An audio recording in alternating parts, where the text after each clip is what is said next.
So we've all collectively sat around the last few months fretting about how the collapse of search traffic and clicks is burning like a trash fire.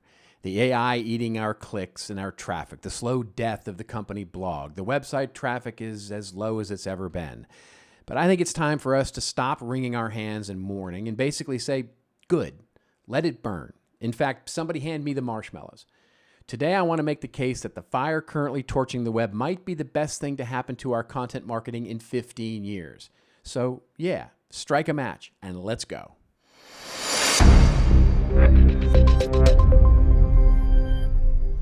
So, what do you know about Cloudflare? I mean, I think this company has silently become the Timothy Chalamet of the internet, right? I never asked for them and I don't remember signing up, but suddenly they're in every single app I open and every movie I watch. Anyway, a couple of weeks ago, Cloudflare, you know, the company that now quietly holds up about a quarter of the websites that we visit, entered the chat and did something wild. It announced that it's going to start blocking AI crawlers by default and telling them that they have to pay up for the content that they've been vacuuming for free.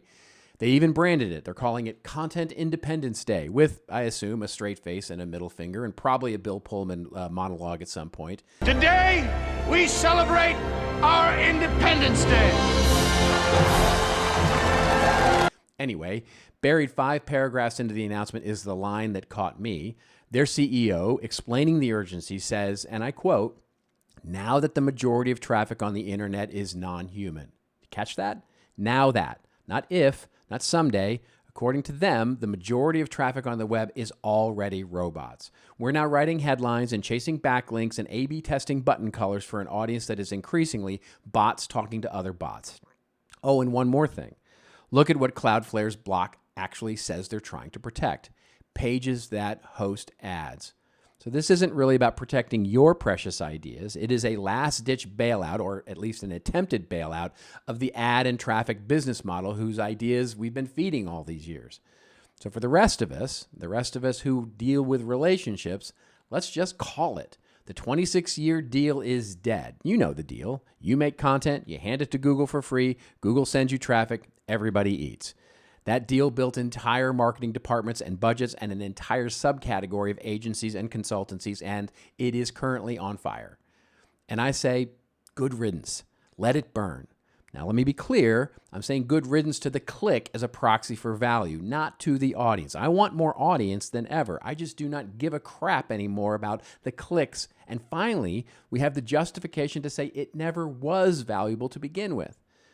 See, none of this is breaking news. You've watched your traffic slide for 2 years now. You cannot open LinkedIn without some guy in a quarter zip and a Patagonia vest telling you AI agents are about to do hashtag all the things, all the buying. We knew, or should I say, we know now that there's a difference between smelling smoke and watching the fire crest the hill, and I think July 1st in this announcement is the hill. The data is pretty clear now. AI overviews have cut clicks to top-ranking pages by 58%. When Google serves an AI answer, Pew says 8% of people click on anything at all. 8. And in Google's AI mode, about 9 out of 10 searches end with 0 clicks. Publishers are now forecasting a 43% traffic drop and quietly all polishing their resumes while they do that.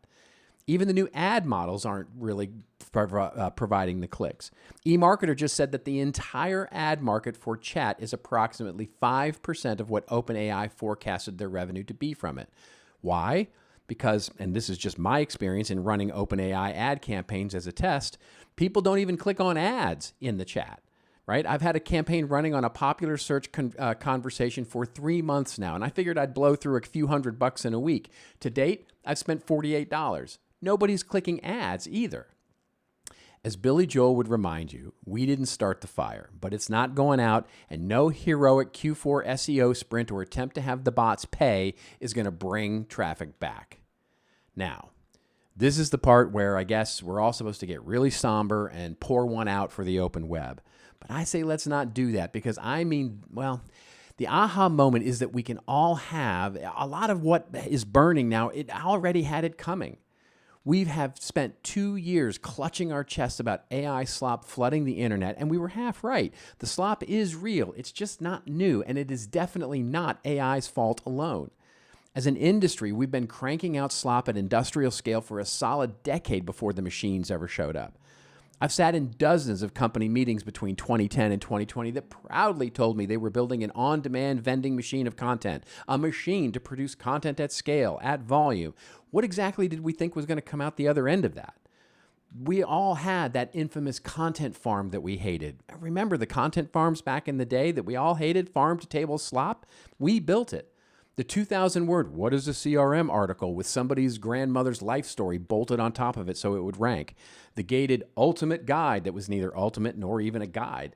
I mean, how many times have we seen that Mickey Mouse, the Mickey Mouse at gmail.com, has personally downloaded more of our white papers than any living human being?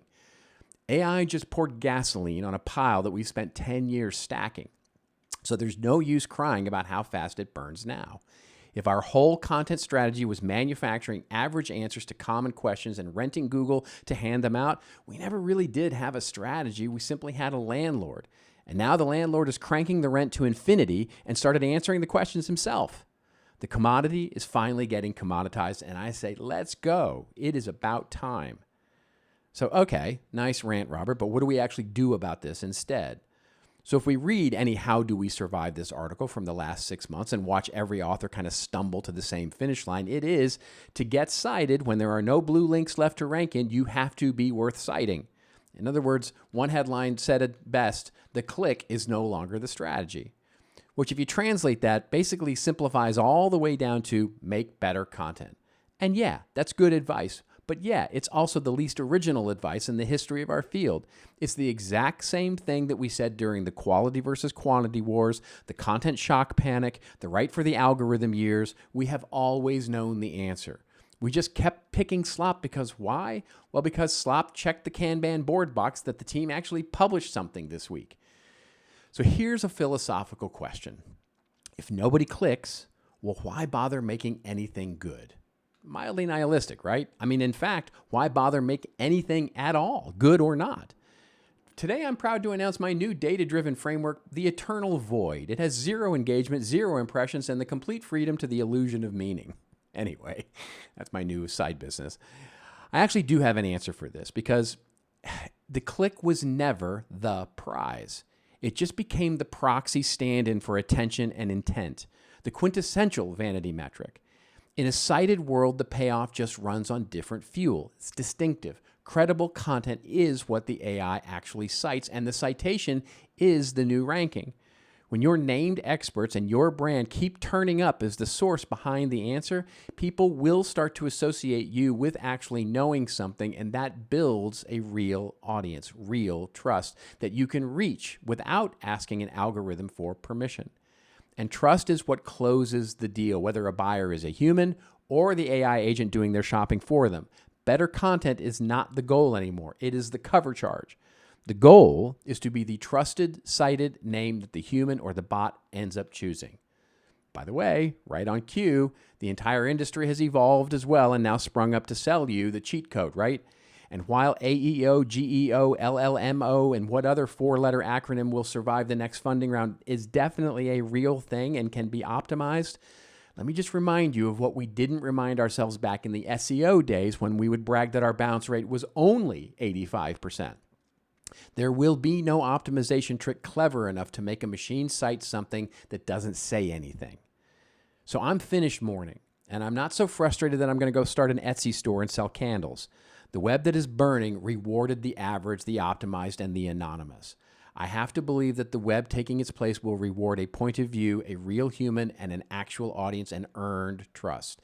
That has the potential to be a better web. And I think there may be 4 moves we can make. 1, decide what we would defend. In other words, kill the question, what should we publish this week? Replace it with, what would we argue to a skeptical reporter's face without blinking? Machines cite things that actually say something. Soon, that may be the only visibility we have left. 2, put someone in charge of audience development, not the assets. Somebody should wake up every day owning the relationship with audiences, not just buyers or traditional customers, but audiences, who these people are, what they trust you for, and whether that trust grew this quarter or not. If nobody owns that today, congratulations, that's your next focused hire. 3, go to the rooms. Stop shouting content at people and start showing up where the real value is already gathering. The newsletters, the communities, the podcasts, the ones that they actually trust. Google's not walking strangers to your door anymore, and you earn them yourself, one room at a time. 4, measure the relationship, not the click. Count what compounds. The subscribers you can reach without permission, the people who show up on purpose, the trust that makes someone act on your word. If your dashboard number would have thrilled you in 2019, it is probably measuring the part of the web that's currently on fire. So let us not go sprinting back in with buckets of water to save the old model. The click burn, let it burn, and let us go build the thing that was always really structured to outlast that. It's your story. Tell it well. Let the rest burn. I'll see you next week.